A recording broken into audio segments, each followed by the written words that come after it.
परिंदों को नहीं दी जाती है तालीम आसमानों की, वो खुद ही तय करते हैं मंजिल आसमानों की। रखता है जो हौसला आसमान में उड़ने का, उसे नहीं होती है परवाह गिर जाने की। मंच पर विराजमान बामसप के राष्ट्रीय अध्यक्ष, सेंटर एग्जीक्यूटिव के मेंबर्स, पूरे भारतवर्ष से आए हुए बामसप के डेलीगेट्स और मठ पंडाल में बैठे हुए मेरे समाज के इंटेलेक्चुअल और बुद्धिजीवी लोग, मेरी तरफ से सबको क्रांतिकारी जय भीम, जय भारत, जय मानवता, जय विज्ञान, जय मूल निवासी। साथियों, डॉक्टर अंबेडकर ने 3 काम हमारे लिए किए, लेकिन 3 काम उनके अधूरे हैं। वो काम की जिम्मेवारी अब हम लोगों को लेनी होगी। साथियों, 1950 से पहले जब भारत अंग्रेजों का गुलाम था, तो डॉक्टर अंबेडकर ने कहा कि भारत में दोहरी गुलामी है। एक वो गुलाम जो ब्रिटिश गवर्नमेंट के गुलाम थे, और दूसरे जो गुलामों के गुलाम थे, जो वर्ण व्यवस्था के निचले पायदान में आते थे या वर्ण व्यवस्था से बाहर आते थे। डॉक्टर अंबेडकर ने यहां के दलित, शोषित, वंचित, पिछड़े, अति पिछड़े और औरतों की लड़ाई की आजादी के लिए ब्रिटिश गवर्नमेंट के साथ साथ भारत की वर्ण व्यवस्था के साथ भी लड़ाई की। साथियों, British government of India act 1919 south war committee जब भारत में आई, तो डॉक्टर अंबेडकर ने उनके साथ सामने 3 तरह की मांगे रखी। एक मांग कि संविधान सभाओं का गठन किया जाए, दूसरी मांग कि यहां के तमाम भारत के जो निवासी हैं, चाहे किसी भी जाति और धर्म के हैं, उनको वोट देने का अधिकार होना चाहिए, और तीसरा एससी बीसी के जो लोग हैं उनको पॉलिटिकली रिप्रेजेंटेशन होनी चाहिए। 1928 में जब साइमन कमीशन भारत में आया, उस साइमन कमीशन का विरोध भारत की मेन पॉलिटिकल पार्टीज ने किया, लेकिन साउथ की जो पॉलिटिकल पार्टीज थी उन्होंने साउथ कमीशन का भारत में समर्थन किया, और डॉक्टर अंबेडकर की 3 मांगे जो रखी थी उनको उन्होंने मान लिया। वो उन मांगों को देने के लिए तैयार हो गए।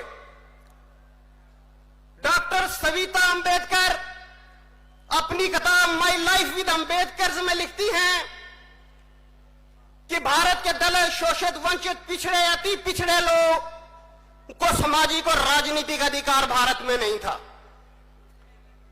डॉक्टर अंबेडकर ने जब महार सत्याग्रह का आंदोलन चलाया, तो सार्वजनिक स्थानों से पानी पीना, सार्वजनिक तालाबों का इस्तेमाल करना या सार्वजनिक चीजों का इस्तेमाल करना उनके लिए बैन था, लेकिन महार सत्याग्रह से यह साबित हो गया कि उनके लिए पानी पीने का अधिकार जो दिया गया वो सामाजिक दृष्टि के हिसाब से एक सशक्तिकरण के रूप में भारत में बनाने की आवश्यकता है। इस पर भी हमको जोर देने की जरूरत है।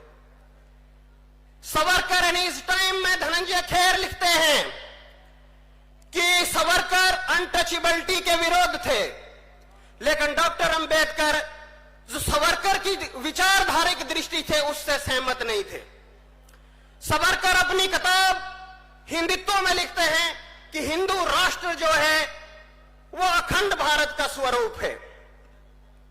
गुरु गोलवलकर या सावरकर के जो फॉलोअर्स हैं वो आज भी हिंदू राष्ट्र बनाने की बात जो है वो लगातार उठाते रहते हैं, लेकिन भारत की वर्ण व्यवस्था, भारत के अंदर जो जात पात है उस पर उनका मुंह जो है कभी नहीं खुलता है।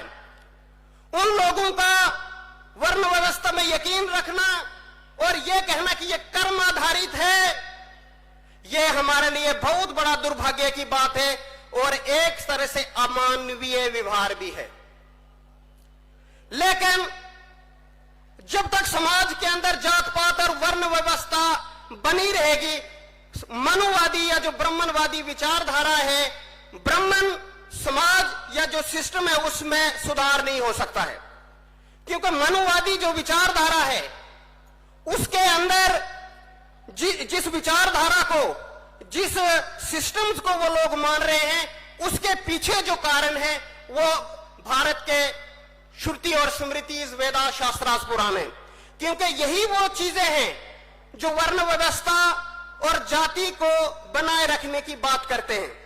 और इसके पीछे इन लोगों की धार्मिक पवित्रता, जब तक धार्मिक पवित्रता और रिलीजियस सेंसिटिविटी को खत्म नहीं किया जाएगा तब तक भारत से वर्ण व्यवस्था और जात पात खत्म नहीं हो सकती। ये हमारा पहला काम है कि इन चीजों के ऊपर हम लोगों को अमल करना है और ये हमको खत्म करना होगा। डॉक्टर अंबेडकर को जब संविधान लिखने का मौका मिला, उन्होंने भारत का ऐसा संविधान लिखा जिसमें सब नागरिकों के लिए बराबर की उन्होंने व्यवस्था की। संविधान लिखने के साथ साथ उन्होंने यह भी कहा कि संविधान जो है वो कानूनी परिवर्तन है लेकिन व्यवहारिक परिवर्तन नहीं है। तो व्यवहारिक परिवर्तन के लिए आपको शिक्षा के क्षेत्र में और संस्कृति के क्षेत्र में बहुत सारा काम करने की आवश्यकता है, क्योंकि संविधान से मूल निवासी जो लोग हैं उनके अंदर राजनीतिक और आर्थिक परिवर्तन तो संभव हुआ है।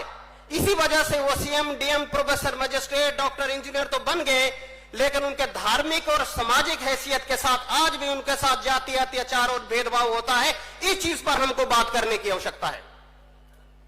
इसीलिए आपको कितना दुख है, कितना दर्द है, आपका अपमान दूसरों का सम्मान बन गया है, इस पर आपने बात करने की जरूरत है।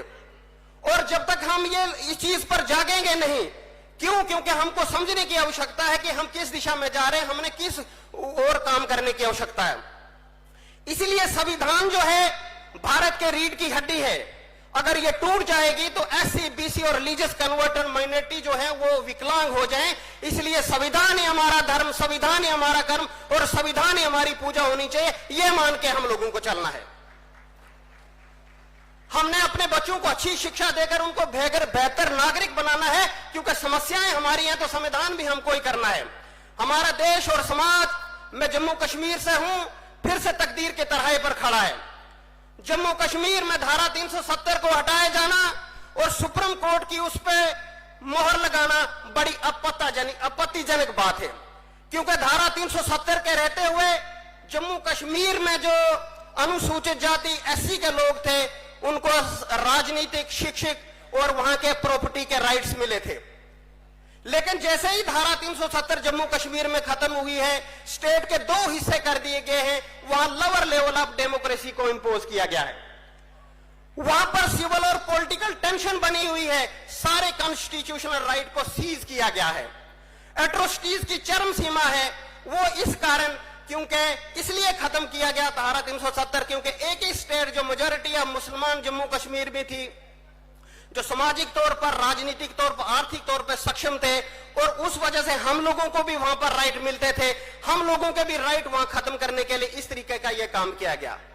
साथियों, मैं आपको बताता चलूं कि धारा 370 हटने के बाद भी वहां जो वादे किए गए थे मौजूदा सरकार द्वारा, वो उनको फिलअप करने में नाकामयाब रही। क्यों? क्योंकि उन्होंने कहा था कि हम मंडल कमीशन जो है भारत में लागू है, लेकिन जम्मू कश्मीर में धारा 370 हटने से पहले भी मंडल कमीशन लागू नहीं था और धारा 370 हटने के बाद भी लागू नहीं है। इससे आप समझ सकती कि कितने झूठे वादे हैं, वहां के लोगों को गुमराह किया गया और पूरा पॉलिटिकली जो है एक माहौल पूरे देश में बनाया गया, जम्मू कश्मीर के लोगों के साथ खिलवाड़ करके उनको इस्तेमाल करने की कोशिश की गई। इसलिए साथियों, मैं आपको बताता चलूं कि जो हिंदुत्व है, हिंदुइज्म है, पॉलिटिकली पावर के तहत सत्ता में आई हुई है, और जो फांसीवादी दक्षिण कट्टरपंथी ताकतें हैं फांसीवादों की कंधों पर सवार होकर राजनीतिक परिवर्तन कर रही हैं। इसलिए हम लोगों को जागृत होकर बामसेफ की जैसी बहुत बड़ा जो ग्लोबल संगठन है, इसको हम लोगों को मजबूत करना है और राष्ट्रीय नेतृत्व के इशारे पर चलकर हमको आगे बढ़ना होगा।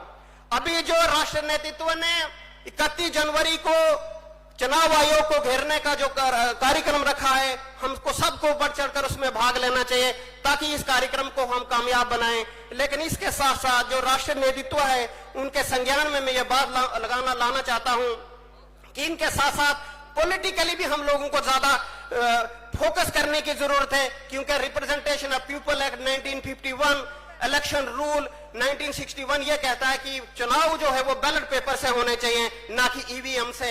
मैं इन्हीं शब्दों से अपने वाणी को विराम दूंगा। आपने मुझे धीरे पूर्वक सुना, इसके लिए धन्यवाद। हमारे अगले वक्ता है